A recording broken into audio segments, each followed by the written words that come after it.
Good evening. Thanks for joining us. U.S. Secretary of State Rex Tillerson continues his diplomatic mission to the Middle East and South Asia, and he certainly has a lot on his plate. At the top of the Secretary of State's agenda is convincing world powers to join the Trump administration's more confrontational approach towards Iran. Shayna Estulin has the story. On Monday, U.S. Secretary of State Rex Tillerson made two unexpected trips. First to Afghanistan, where he pledged to engage moderate Taliban officials to build peace in the country, and a warning to neighboring Pakistan to destroy terrorist havens.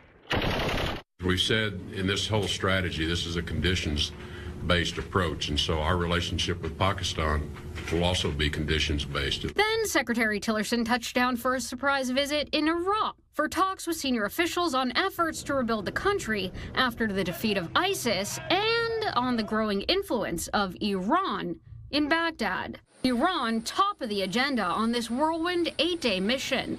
The first leg, Saudi Arabia, Iran's main rival in the region.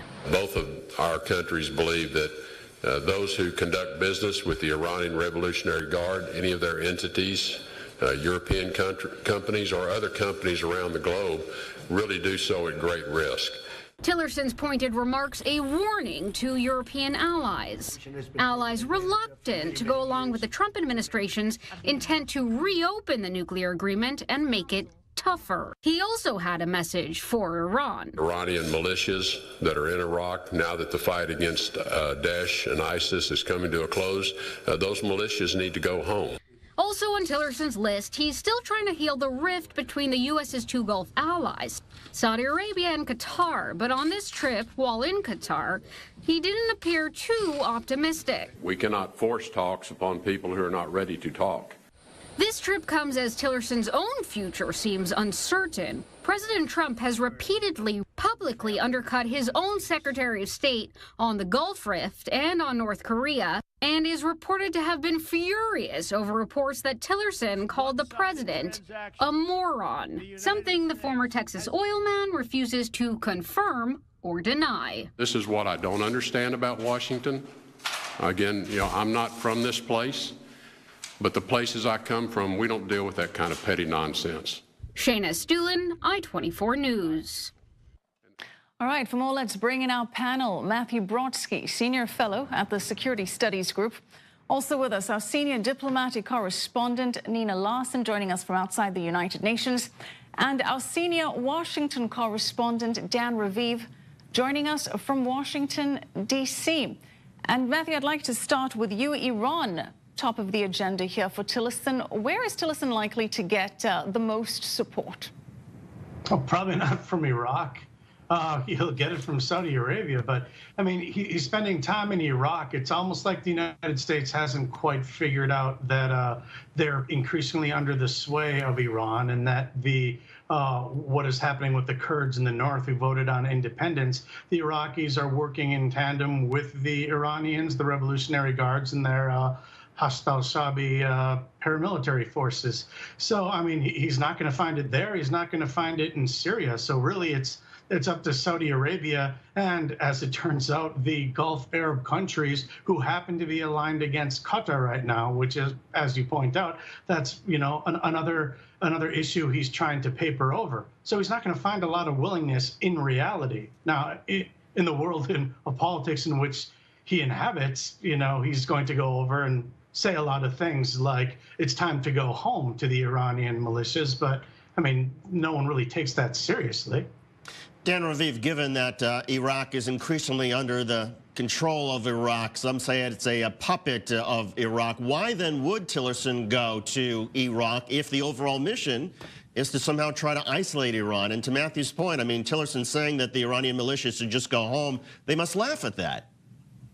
Well, that's because, according to the Baghdad government, they're not Iranian militias, they're Shiite Muslim Iraqis. And don't forget, by the way, a majority of Iraqis are Shiite Muslims, and so the government in Baghdad is obviously close with the government in Tehran. And yes, of course, there are a lot of people who suspect that Iran is generally pulling the strings. But why would Tillerson even be spending time in Baghdad? It's not a waste of time. Ever since the U.S. invaded Iraq in 2003, say this has been, well, frankly, our burden in part to put Iraq back together. As much as American presidents have said they don't believe in nation building, and certainly Trump doesn't believe in it, right now it's Trump's problem. How do you get out of Iraq or even minimize our presence? It was Barack Obama who sent more American soldiers to help the Iraqis push ISIS out of Mosul and other parts of Iraq. That's been largely accomplished. Trump has taken credit for that. And so Secretary Tillerson, at the least, is a fact finder. He's going there. He's speaking with the Iraqis. As a former oil company executive, he has lots of experience in that part of the world. And I think he'll come back and he'll tell President Trump what he thinks is possible.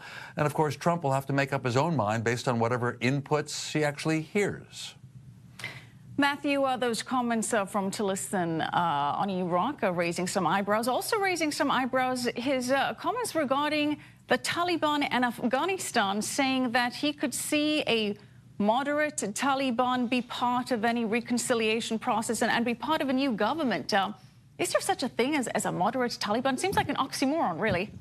Well, I mean, we've often tried to find moderates where there aren't any, and the Obama administration tried the same type of approach with the Taliban. But, you know, the Obama administration also operated under the fiction that there was a war between, a diplomatic war between the moderates and the hardliners in Iran, and that was what gave birth to the opportunity to negotiate an Iran deal, was the ascendancy of the moderates in Iran. So really what we're doing is basically the exact same thing. Now, there is a line of logic that says, and is long held, that, you know, it's al-Qaeda that attacked the United States on 9/11, and the Taliban, they just want to follow Sharia law, and they don't have a desire for foreign adventures. But to that, one could say that it's the ungoverned places, specifically in the Middle East, where terrorists train and where they are nurtured, and that's where they come from when they carry out their terrorist attacks. So it requires a forward-looking American policy. I'm just not quite sure that the Trump administration has yet identified it. Nina Larsen, given that a member of the Trump cabinet has to travel essentially secretly into both Afghanistan and Iraq in order to protect their own safety, is it reading too much into that to have that speak about the larger problems the United States has in both countries? Yes, well, these trips are always secretive. Every Secretary of State and Secretary of Defense has to be extremely careful with the security situation in both arenas. Just a couple of weeks ago, for example, James Mattis, the Secretary of Defense, flew into Afghanistan, and an hour later, the timing was off, you know, thank goodness, but there was an all-out assassination attempt on him. Elements of the Taliban bombed the airport. And that's the kind of situation that's the reality on the ground. For all the talk of reconciliation and moderate elements in the Taliban, you know, this is something that the US wants and presumably the Afghan authorities want, but it's something way off in the future. But we also have to remember there's a relatively new Afghan president, Ashraf Ghani. He used to work at the World Bank. He's an economist. These are not the days of Hamid Karzai, who was in power for so long. So perhaps he thinks there are people within the Taliban structure that he can work with. But this is going to be a very interesting development. But going back to Iraq, I mean, you've seen just in recent weeks the conflict in Kirkuk. This is still a nation that's very unstable. And again, the security situation is absolutely paramount. Dan, next on the agenda, we have Tillerson heading to Islamabad, to Pakistan. Now, the U.S. has accused Pakistan of being a safe haven for terrorists, harboring them off the border from Afghanistan. And the U.S. is really trying to push Pakistan to take a more aggressive approach. What can we expect from this meeting? Well, I'm not sure that we're going to hear much about it. Tillerson will be speaking with Pakistan's leaders behind closed doors, and somebody from the Trump administration is likely to be telling Pakistan, we're really serious this time. We are not Barack Obama. We're not going to tolerate it if you, Pakistan, still shelter elements of the Taliban and perhaps even other terrorist groups. We need your help in fostering peace in Afghanistan. And you know why? So that the U.S. can leave. There's so many signs that the Trump administration is looking for a way out of Afghanistan. U.S. forces went in just after 9/11, and that is now 16 years ago. Trump would love to be the president who gets out of Afghanistan and leaves what looks like, a country that works, but again, he won't take responsibility for whether Afghanistan succeeds. Pakistan's an important part. I just want to add that the important messages are usually sent to Pakistan on unannounced trips by the head of the CIA and senior military, U.S. military officials, but Tillerson can be part of the message giving too. David and Michelle. Nina Larsen, it's been more than a week now since the Trump administration, since the president announced he was planning to decertify Iran's compliance with the nuclear deal, and the administration essentially ratcheted up these efforts to try to isolate Iran. Where do things stand in terms of the international community, the international reaction to these efforts? Well, things are still extremely uncertain, David. There hasn't been much discussion here at the United Nations since that happened. What we do know is that the European leadership last week, the EU really tried to reassure Iran that they were, all 28 members of the EU were sticking with that deal.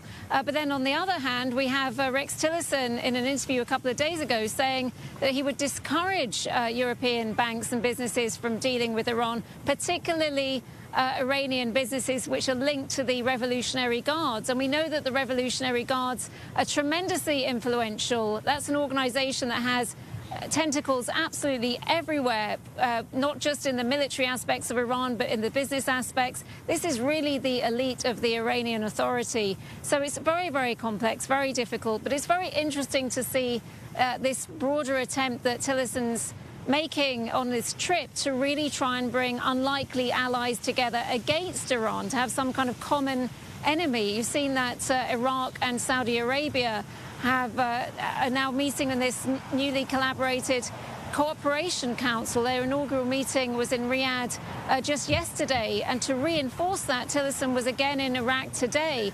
But this is something that's been in development for about 18 months, this new alliance that the U.S. is trying to create. Brett McGurk, who's a very senior State Department official who is the special envoy against ISIS, the coalition against ISIS. He has been orchestrating this for a very, very long time.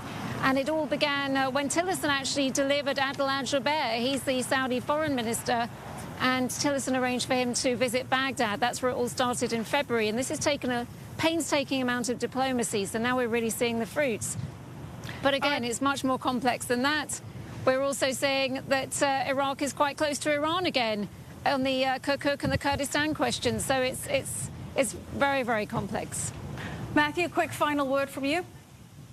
Well, I think she put her finger on something very important. Brett McGurk has been at the center of many things. He was appointed by Barack Obama as the point man for ISIS, but that was after he had his hands in the nuclear deal. He's very high in the State Department, and this is one of the reasons why the State Department has gone rogue against President Trump's wishes. So if you're looking for a good reason why the United States hasn't had a plan to actually push back on Iran in the region while also fighting ISIS, it's because the guy who's in charge of that entire plan helped put together the Iran deal, wants to preserve it, and doesn't want to push back on Iran. It's a big problem. A big problem indeed. Thanks so much, Matthew Brodsky, Nina Larsen, and Dan Raviv. Thanks. Just ahead, a spokesperson